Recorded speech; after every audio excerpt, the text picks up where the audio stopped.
At the New York Power Authority, safety is more than a buzzword or a catchphrase. It's serious business. It's a mindset, a way of thinking, a way of working on the job, regardless of how big, small, or routine the job is. It's meeting and exceeding federal and state safety regulations. It's preemptive and proactive, working to prevent accidents from happening in the first place, learning from the accidents that do occur, and the near misses. It's training and retraining. It's cooperation between union and management. And it's communication of executive management's strong commitment to worker safety and the need for all employees to report potentially unsafe work conditions.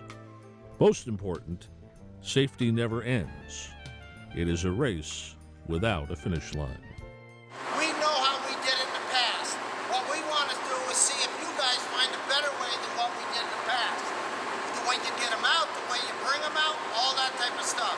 So as soon as I stop talking, you guys got 15 seconds to choose an incident commander and decide between the 5 of you guys what you're going to do to get that body out of there.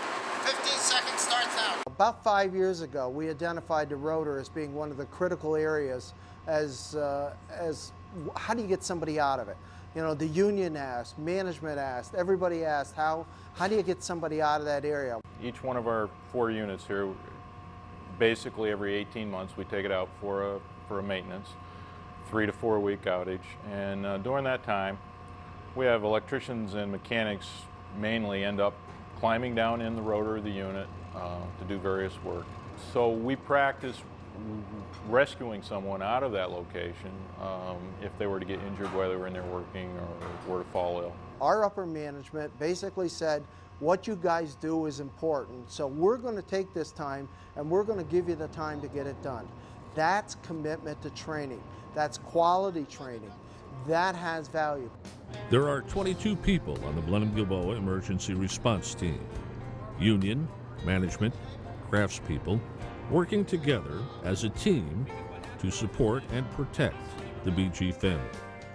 At Blenheim-Gilboa, we are basically in the middle of nowhere. We need to be able to fend for ourselves to a certain extent. And you know, we all live here, we're all each other's friends and neighbors, so it makes sense for us to look out for each other in that way.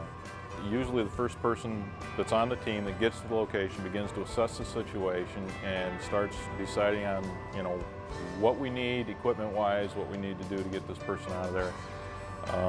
Do we need outside medical help? Is it time to call for an ambulance, a helicopter, or whatever the case may be? If somebody's down and they're unconscious, maybe they're having difficulty breathing, maybe they're not breathing, something along those lines, time is of the essence. We're going to horse them out of the hole or off the tower or wherever they are as quickly as possible. In another situation, if it's a broken leg or a non-life-threatening situation, we do have people here, basically everybody on the response team is trained in first aid. We'll mobilize, we'll do the kinds of things that we should be doing to prevent further injury as we take the person out of the hole. The rotor's a tough spot, and it's one of those really hard areas for us to identify and to get somebody out. You can't see the difficulty.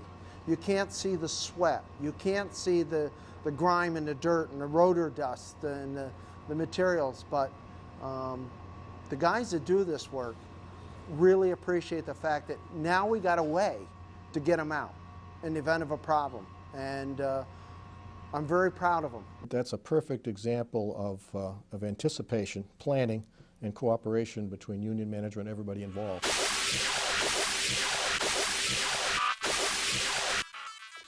We basically have the responsibility to administer the curriculum for the apprenticeship program. And also got, because of what we do with the crafts, quite a bit of that training involves the safety aspects of the jobs that everybody does. So we kind of evolved into offering several safety courses in addition to the technical training courses. You climb up the ladder to do the job, take your lanyard, connect it to this anchor point, you're all set. 5,000-pound minimum anchor point, lanyard, full body harness. I'm ready to go. Courses like fall protection, aerial lift devices, forklifts, all those types of things where there's identified areas in industry where they have a lot of accidents. We tend to do safety training and particularly on those areas. Notice how much this comes up. It goes without saying, a critical part of keeping safe, preventing accidents, is training, not just for new hires, but for everyone.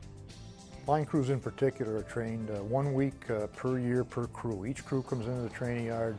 Probably the biggest thing they accomplish in that amount of time is they requalify for climbing on wood structures, steel structures, and our lattice steel structures. We do pole and tower rescue techniques. They run through any new equipment that comes out. They get all their personal equipment inspected by a competent person at those times. We do a lot of apprentice training where you're teaching someone to climb for the first time. And you can't kick those guys off a pole. I mean, they're grabbing onto that thing and they're very aware of what they're doing. It's the guy that gets really good at it and it becomes second nature. And that's the guys you got to kind of remind them all the time. Hey, look, it's still a dangerous thing to be doing. You still got to pay attention to these things. Make sure your equipment's in order. Make sure you're paying attention to what you're doing.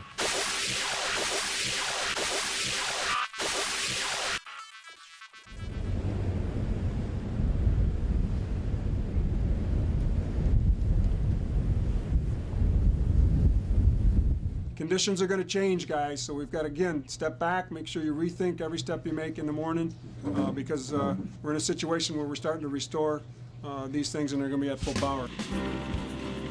The North Country Ice Storm, January 1998. Dangerous jobs become even more dangerous, but experience, training, and teamwork pay off. We got to be very careful, guys, especially if you're climbing. I truly appreciate what you guys did over there, but boy, don't put yourself in a position where it can create a problem, guys. Remember we talked about no heroes? Certainly we did a hell of a job, and I appreciate that, but boy, be careful. We all want to get this job done, but we all want to be here when we get this job done. Your personal safety still comes first. Wind chill's about 50 below, blowing about 40 miles an hour. You're about 80 feet up. We discuss thermal conditions, exposure to the elements, climbing techniques. We do rotate our men through. You get about a half hour, 45 minutes on a tower. You get cold, you get down. There's no heroes. Next 3 guys up. You try to stay belted in at all times. When you're climbing, we're practical. Sometimes you can't. Always keep a sure footing, use the buddy system. One guy's always checking the next guy. Everybody knew what they had to do that day. The mornings were for the safety discussions. Anybody have any concerns, or what do you need for equipment? We don't want any frostbite. We don't want any people sliding off towers. What do we got to do to keep those guys safe? And we come through it unscathed. It's an amazing statistic. We didn't get anybody hurt on that job.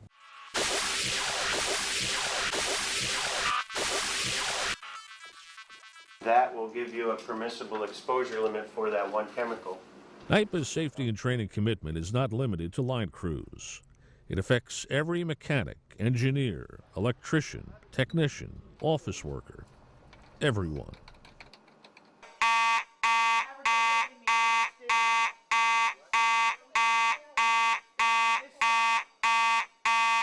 Well, we're sitting 16 floors off the ground in the White Plains office right now, totally dependent upon emergency evacuation procedures, smoke alarms, first response to a fire, prompt reporting of it.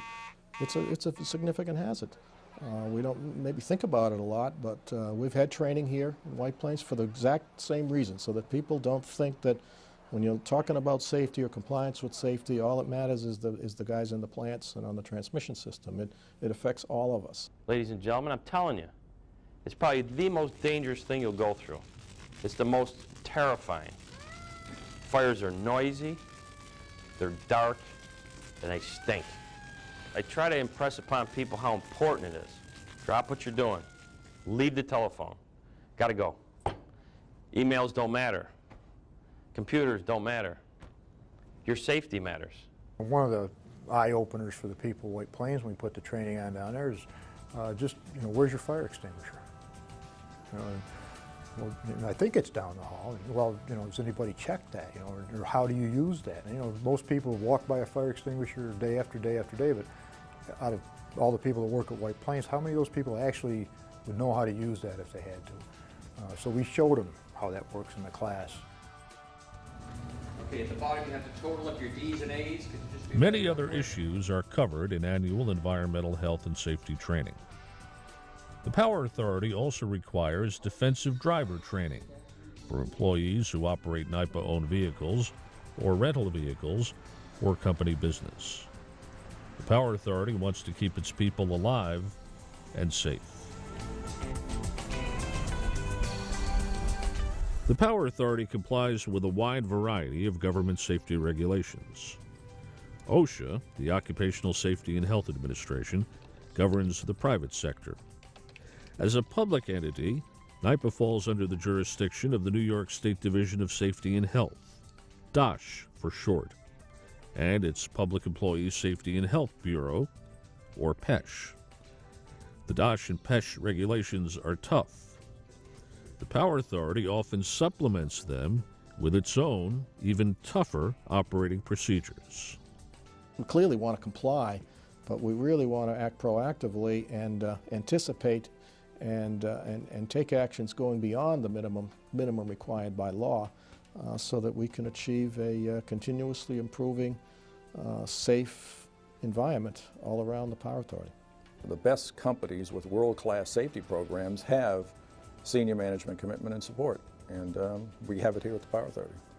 I want people to be safe. They have families to take care of. They have themselves to take care of. And I feel we have a very strong responsibility to our employees to do the best we know how in order to keep them safe. The Safety Committee group, which is so ably headed by Noel and his team, these people just do outstanding work. My hat's off to what they do and to all the people they touch and affect across the Power Authority. They have everyone's interests at heart, and I sit in on those meetings and listen to what they have to say, and it's very clear that they're trying to be anticipatory, they're trying to determine when certain situations will be unsafe, and then they put out specific notices of problems they may uncover.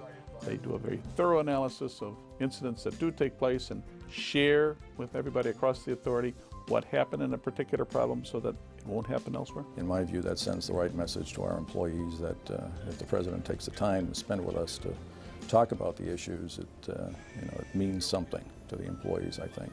Having people know that Mr. Zeltman goes to these meetings gives the safety administrators that, they're really the frontline guys on the safety issues.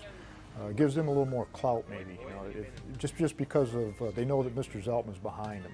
In our power generation business unit, we have periodic senior staff meetings, and we lead off each meeting with all of the incidents that occurred since we last met, all of the near misses, and the individual regional manager or whoever is there to explain what happened and why, and we talk about it and try to find ways to reduce the possibility of that particular event happening again. We work in an environment that at times can be very, very unforgiving. Electricity and all that goes with it and all of the equipment that goes with it can be very unforgiving in the wrong circumstances. And we have to acknowledge it. We can never take it for granted, and we always have to treat it with great respect. Our plants are full of hazards, electrical hazards, hot steam pipes. Think about the inside of the boiler at Paletti. Think about our transmission line towers. There are hazards all around us, electrical, mechanical in nature, chemicals, all kinds of things which, if not handled properly, could cause serious injury. We have to be very, very careful, and we have to be conscious of the hazards, consider the hazards in designing our work plans, our procedures, make sure that people have the proper protective equipment for the job they're dealing with or the particular hazard they're dealing with, and just think before we act. It's being proactive and recognizing that it is a dangerous environment. Equally critical is employee participation. All employees have a responsibility to look out for each other and to report unsafe conditions. It's very, very important that if there's a problem, if there's a violation, if there's a condition in the plant that any one of us feels is unsafe, that we don't just sit there and ignore it, but bring it to attention of our supervisor, bring it to the safety administrator. Just go as far up the organization as you have to make sure that the hazard or the problem is addressed. We'll investigate. If we find there's a problem, we'll fix it. If there wasn't a problem, we'll thank the person who called and say, here's the situation, here's what we found. We're going to be treated that way. No retribution, no back talk. Thank you for the help, and then we'll go forward. Same thing applies to issues involving security or corruption or anything else like that. I mean, we want people to report this stuff in. We want people to feel free to do so, and we want to be able to investigate these things, and we've got to be able to let people know for sure that their interests and their concern are taken seriously, and indeed they are. The Power Authority also works closely and cooperatively with government regulatory agencies. To the credit of our staff, corporate safety folks, and our safety administrators, we've established that excellent relationship. And I think that's only helped. I mean, if we see something, or we question something that we feel is not appropriate with respect to what's in the regulation, we have that open line of communication with them, and we share, we talk it over and so forth and so on. There's still our regulators, but it has established a new mindset, if you will, with respect to how you deal with a regulator. The Power Authority, from all accounts, has a very admirable safety record, with the awards to prove it. For 7 years in a row, the Authority was ranked the safest electric utility in its class by the American Public Power Association. In 2002, it was named one of America's 17 safest companies by Occupational Hazards magazine. But that's all in the past. You can never rest on that record. Every year is a new year. Every day is a new day. In safety, you're never good enough. You've got to keep working at it. Continuous improvement is the real goal, and I believe we can do that. It just requires a dedication and commitment by all of the employees to continuous improvement. We're continuing to raise the bar with respect to safety on 10% improvement every year.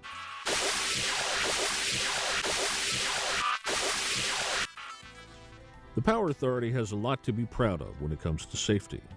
It follows the rules, has its own, often tougher standards. Safety is paramount, and employees recognize and appreciate it. What we do here at the Power Authority is over and above what a lot of other companies do. You talked about the word passion. We're passionate about that issue. To the Power Authority's credit, they do this training, and a lot of outfits don't. I worked construction for 10 years before I came here. Our current safety administrator here at this site, Dave Neary, he's hands down, it's the best place he's ever seen. I'd have to second that from where I came from. This is a great organization to work for. Safety is, I've seen it, and I'm not just saying this, safety is paramount in this organization. We've done very, very well, to the credit of our employees, to be honest. They've done an outstanding job, and we all feel, in my view, passionate about safety. We have for a long time. The whole idea is to keep safety in people's consciousness all the time, at all levels. The worst thing that can happen is an employee gets seriously injured or killed on the job. And that hazard doesn't go away. And so it has to be, safety has to be part of our thinking all the time. What we're talking about here is a constant emphasis on safety around the entire authority. And that really doesn't make any difference if you're in a bucket above the trees or if you're at your desk or at your computer. We want you to be safe.